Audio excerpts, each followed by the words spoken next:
Hello friends, आज हम physics के ऑब्जेक्टिव क्वेश्चन डिस्कस करेंगे जो sent up exam Bihar board class 12 2020 में पूछा गया है।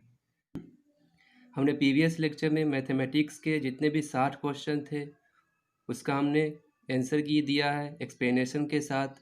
अगर आप वो वीडियो नहीं देखें तो इस वीडियो के एंड में उसका लिंक मिल जाएगा, वहाँ जाके देख सकते हैं। तो चलिए आज हम फिजिक्स के क्वेश्चन डिस्कस करते हैं। पहला क्वेश्चन है,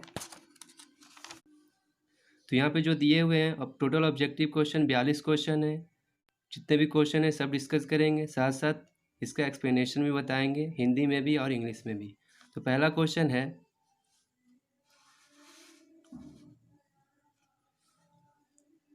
परावैधुता का एसआई मात्रक क्या होता है। यानी यूनिट पूछ रहा है परमिटिविटी का क्या होता है। तो परमिटिविटी जानते होंगे, फोर्स का फॉर्मूला होता है F = 1/4πε0 Q1 Q2/r²। तो Q1 यहाँ पे क्या है, चार्ज है। तो चार्ज का क्या होता है, unit coulomb into coulomb, coulomb square हो जाएगा। ये आर क्या होगा, मीटर में लेंगे, मीटर स्क्वायर हो जाएगा। हमें इसका निकालना है, एप्सिलॉन नॉट का निकालना है। तो क्या हो जाएगा, फोर्स का न्यूटन होगा, तो न्यूटन नीचे आएगा, coulomb square by newton into metre square. तो मीटर ऊपर आएगा तो मीटर इन्वर्स हो जाएगा, न्यूटन इन्वर्स हो जाएगा, यानी ऑप्शन डी होगा पहले का। फिर दूसरा क्वेश्चन है, आवेशित संधारित्र की दोनों पट्टियों के कुल आवेश का योग क्या होता है। अगर दो प्लेट है उसको चार्ज कर दिया जाए, उस पर चार्ज कैपेसिटी है, तो हम जानते हैं प्लेट में जो होता है चार्ज कभी स्टोर नहीं होता, उसमें कभी रहता नहीं है। तो दो प्लेट के चार्ज को अगर जोड़ते हैं तो उसका क्या आएगा, वैल्यू 0 आएगा। तो इसका ऑप्शन क्या होगा, ए हो जाएगा। फिर तीसरा नंबर क्वेश्चन है, धारावाही चालक के अंदर इलेक्ट्रॉन की गति होती है। तो धारावाही चालक के अंदर जो इलेक्ट्रॉन की गति होती है वो क्या होती है, अपवाही होती है, यानी ड्रिफ्टिंग होती है। ये ड्रिफ्ट वेलोसिटी से आया है, ड्रिफ्टिंग। फिर 4 नंबर क्वेश्चन है, वायु में स्थित इकाई धन आवेश को घेरने वाली सतह से निकलने वाली संपूर्ण विद्युत फ्लक्स का मान निकाल दे। तो आप गॉस थ्योरम पढ़े होंगे, तो गॉस थ्योरम में जानते हैं टोटल फ्लक्स जो होता है Q/ε0 के इक्वल होता है। तो यहाँ पे बोला total electric flux per unit positive charge. तो जो फ्लक्स हो जाएगा, फ्लक्स क्या होता है, total charge inside a close surface by ε0। तो इसको चार्ज को हमें नीचे ले जाना, यानी पर यूनिट क्या बोल रहा है, पॉजिटिव चार्ज इक्वल टू क्या आएगा, 1/ε0 आएगा। ε0 को ऊपर ले जाएंगे, क्या आएगा, ε0 का इन्वर्स आएगा, बी ऑप्शन हो जाएगा। फिर 5 नंबर क्वेश्चन है, बिंदु आवेश से r दूरी पर विद्युत विभव का मान होगा। तो अब जानते हैं इलेक्ट्रिक पोटेंशियल क्या होता है, 1/4πε0 इंटू Q/r होगा।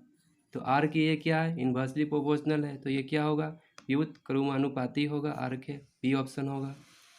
फिर 6 नंबर क्वेश्चन है, किसी धारावाही चालक के अंदर इलेक्ट्रॉन का संवहन वेग यानी ड्रिफ्ट वेलोसिटी तथा चालक पर आरोपित विद्युत क्षेत्र यानी इलेक्ट्रिक फील्ड के बीच संबंध बताना है। तो हम जानते हैं ड्रिफ्ट वेलोसिटी का फॉर्मूला ही होता है minus charge on electron into electric field by mass of electron into क्या होगा, टाइम होगा। तो ये क्या है, ड्रिफ्ट वेलोसिटी के इलेक्ट्रिक फील्ड डायरेक्टली प्रोपोर्शनल है, तो पहला ऑप्शन हो जाएगा।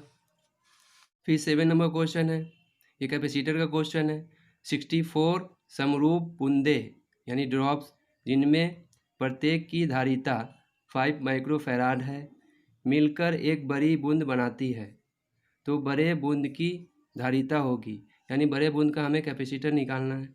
तो हम जानते हैं यहाँ पे वॉल्यूम सेम करेंगे, 64 जो ड्रॉप्स होगा, ड्रॉप्स का हम क्या मान लेते हैं, रेडियस स्मॉल r। तो क्या होगा, ड्रॉप्स कैसा होता है, स्फीयर जैसा, गोले जैसा। तो इसका वॉल्यूम क्या होगा, 4/3πr³ इक्वल टू क्या करें, जो बड़ा बूंद है उसका रेडियस हम बड़ा r मान लेते हैं, तो इसका वॉल्यूम करेंगे इक्वल 4/3πr³। ये कैंसिल हो जाएगा। अगर आर क्यूब से अगर इधर हम क्यूबिक रूट ले तो कितना आ जाएगा, 64 का 4 आ जाएगा, स्मॉल आर का आर हो जाएगा। तो यहाँ पे स्मॉल आर का दिया हुआ है कैपेसिटर कितना, 5 माइक्रोफैराड दिया हुआ है, तो 5 से मल्टीप्लाई करेंगे तो बड़े बूंद का कैपेसिटी आ जाएगा। तो 4 × 5 करेंगे, कितना आ जाएगा, 20 माइक्रोफैराड। डी ऑप्शन होगा। फिर 8 नंबर क्वेश्चन है, विभव मापी से मुख्यतः मापी जाती है, यानी पोटेंशियोमीटर से मापी जाती है, प्रतिरोध भी मापी जाती है, इंटरनल रेसिस्टेंस, पोटेंशियल डिफरेंस भी नापा जाता है, कभी कभी धारा भी नापा जाता है, यानी इनमें से सभी, यानी डी ऑप्शन होगा। फिर 9 नंबर क्वेश्चन है, एक तार का प्रतिरोध आर है, इसे खींचकर व्यास आधा कर दिया जाए तो तार का प्रतिरोध क्या होगा। तो रेसिस्टेंस हम जानते हैं एरिया के क्या होगा, इन्वर्सली प्रोपोर्शनल होगा। तो रेसिस्टेंस को हम लिख सकते हैं 1/d²। जब पहले तार का जो व्यास है डी रहा होगा तो क्या होगा, are inversely proportional to d²। अब क्या किया गया, आधा किया गया, तो नया आर जो हम ले रहे हैं R1 ले रहे हैं, अगर इसको आधा करेंगे तो क्या हो जाएगा, d²/4 हो जाएगा। 1/d² क्या है, आर है, ये 4 ऊपर जाएगा तो कितना आ जाएगा, 4R हो जाएगा। यानी नया रेसिस्टेंस जो बनेगा 4 गुना बनेगा पहले आर का, तो ऑप्शन बी हो जाएगा। फिर 10 नंबर क्वेश्चन है, एक आवेश Q विद्युत क्षेत्र इलेक्ट्रिक फील्ड E तथा चुंबकीय क्षेत्र मैग्नेटिक फील्ड B की संयुक्त उपस्थिति में गतिमान हो तो उस पर लगने वाला बल क्या होगा। तो हम जानते हैं इलेक्ट्रिक फील्ड के द्वारा जो बल लगता है क्या लगता है, F=QE। मैग्नेटिक फील्ड के द्वारा जो फोर्स लगता है वो क्या होगा,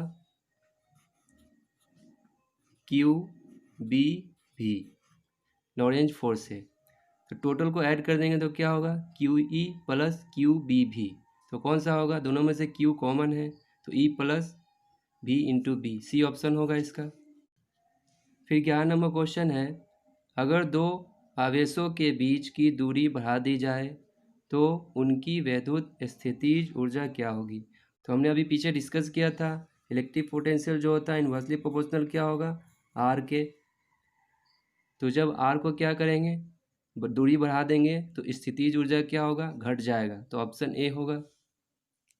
फिर 12 नंबर क्वेश्चन है, दो प्रतिरोध R एवं 2R को एक विद्युत परिपथ में श्रेणी क्रम में जोड़ा जाता है। R एवं 2R में उत्पन्न ऊष्मीय ऊर्जा का अनुपात निकालना है। तो श्रेणी में कभी भी जोड़ेंगे रेसिस्टेंस को तो ये क्या होगा, इसमें जो करंट होगा सेम होगा, इसके कारण क्या होगा, टाइम भी सेम होगा।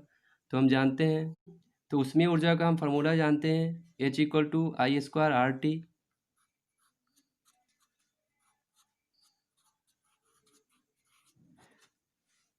अब यहाँ पे क्या है, ऊष्मीय ऊर्जा डायरेक्टली प्रोपोर्शनल है आर के, तो क्या हो जाएगा, H1/H2, H1:H2 क्या हो जाएगा, ये पहला आर था, दूसरा क्या था, 2R था, तो क्या होगा 1/2 होगा, यानी 1:2 हो जाएगा आंसर। फिर 13 नंबर क्वेश्चन है, 6 माइक्रोफैराड धारिता के 3 संधारित्र उपलब्ध हैं, उनके संयोजन से प्राप्त न्यूनतम एवं अधिकतम धारिता होगी। तो हमें कैपेसिटर दिया हुआ है 6 माइक्रोफैराड का, 3 कैपेसिटर दिया हुआ है, तो हमें इससे मिनिमम और मैक्सिमम इक्विवेलेंट कैपेसिटर निकालना है। तो मैक्सिमम तो निकल सकता है जब इसे पैरेलल में हम क्या कर दे, जोड़ दे। पैरेलल में जोड़ेंगे तो क्या होगा, 6 माइक्रोफैराड 3 बार होगा यानी 18 होगा। फिर अगर इसको सीरीज में जोड़े तो क्या होगा, 1/6 1/6 1/6 हो जाएगा। इसको ऐड करेंगे तो क्या आएगा, 3/6 आ जाएगा, 1/2 आ जाएगा। इसको अगर हम पलटते हैं तो क्या आएगा, 2 माइक्रोफैराड आएगा। तो मिनिमम क्या आएगा, 2 माइक्रोफैराड आएगा जब सीरीज में जोड़ेंगे, जब पैरेलल में जोड़ेंगे तो अधिकतम आएगा, तो सी ऑप्शन होगा। फिर यहाँ पे 14 नंबर क्वेश्चन है, एक पर्यावर्ती धारा I = 60 sin 100πt में धारा के मूल माध्य वर्ग का मान क्या है। यानी रूट मीन स्क्वायर का वैल्यू निकालना है अल्टरनेटिंग करंट का। तो ये क्या हो जाएगा, IRMS फार्मूला होता है I0/√2। तो I0 क्या होगा, 60/√2 करेंगे तो क्या आएगा, 30√2 आ जाएगा, बी ऑप्शन होगा। फिर 15 नंबर क्वेश्चन है, LR श्रेणी संयोजन की प्रतिबाधा होती है। यानी इम्पीडेंस पूछा है LR सर्किट का, तो क्या होता है, √R² ω² L²। फिर 16 नंबर क्वेश्चन है, निम्न में से कौन सी किरणें चुंबकीय क्षेत्र के द्वारा विक्षेपित नहीं होती है। अल्फा किरण होता है, डिफ्लेक्शन होता है मैग्नेटिक फील्ड द्वारा, गामा रे नहीं होता। तो ऑप्शन क्या हो जाएगा, गामा रे। ये तो ऑप्शन सी सही होगा, क्योंकि ये मैग्नेटिक फील्ड द्वारा डिफ्लेक्ट नहीं होता। फिर 17 नंबर क्वेश्चन है, चौक कुंडली का शक्ति गुणांक है। तो ये स्टैंडर्ड क्वेश्चन है। तो चौक कॉइल का हमें जो पावर फैक्टर निकालना होता है, क्या होता है, पावर = VI। चौक वाले केस में हम cos फाई को क्या लेते हैं, 90 डिग्री। तो cos 90 डिग्री पे क्या होगा, 0 वैल्यू आएगा। तो चौक कॉइल का पावर फैक्टर क्या होगा, 0 होगा, ऑप्शन सी होगा। फिर 18 नंबर क्वेश्चन है, बायो सावर्त नियम का गणितीय रूप है। यानी बायो सावर्त लॉ के मैग्नेटिक फील्ड का फार्मूला पूछा है, तो ये पहला ही होगा, μ0/4πI dl × R/r³। फिर 19 नंबर क्वेश्चन है, मैग्नेटिक प्रॉपर्टी पूछ रहा है। तो निकेल का जो मैग्नेटिक प्रॉपर्टी होता है आयरन जैसा होता है, लोह चुंबकीय जैसा होता है।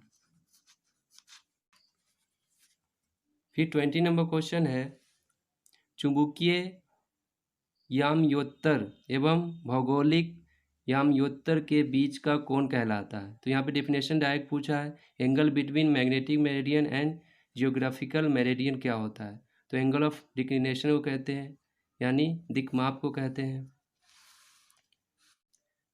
फिर 21 नंबर क्वेश्चन है, किसी द्रव्यात्मक माध्यम में विद्युत चुंबकीय तरंग की चाल निर्भर नहीं करती है।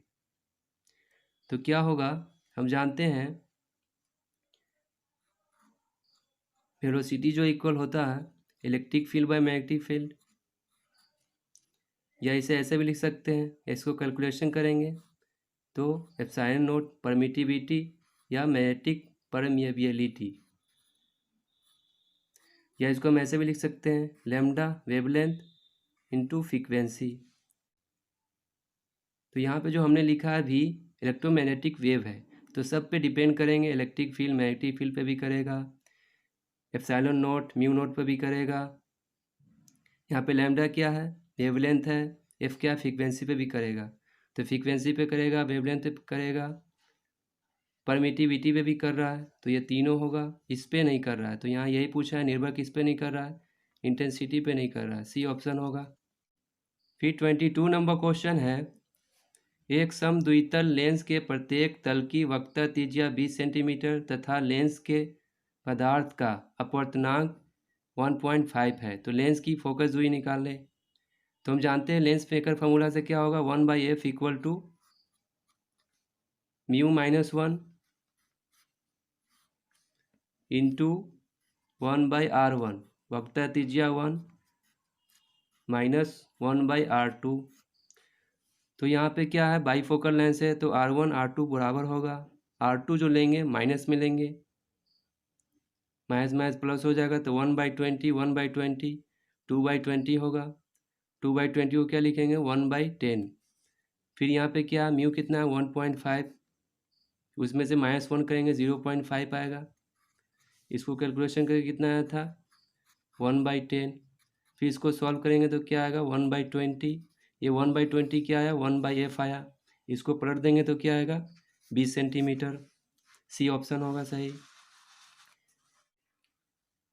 फिर 23 नंबर क्वेश्चन है, प्रकाश की अनुप्रस्थ तरंग प्रकृति की पुष्टि होती है, यानी the transverse nature of light wave is established by. तो ये सिर्फ किसके द्वारा होता है?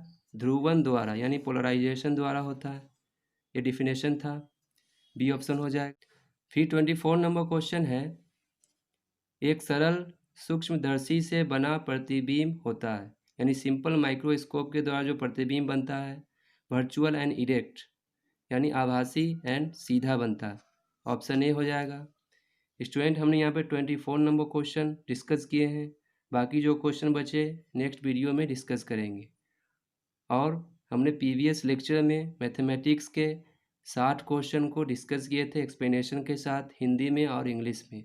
अगर वो वीडियो नहीं देखे हैं तो इस वीडियो के लास्ट पे मिलेगा उसका लिंक, वहाँ जाके देख सकते हैं। अगर कोई भी डाउट हो कमेंट करें, कमेंट के माध्यम से उसका सोल्यूशन दिया जाएगा। Thanks for watching.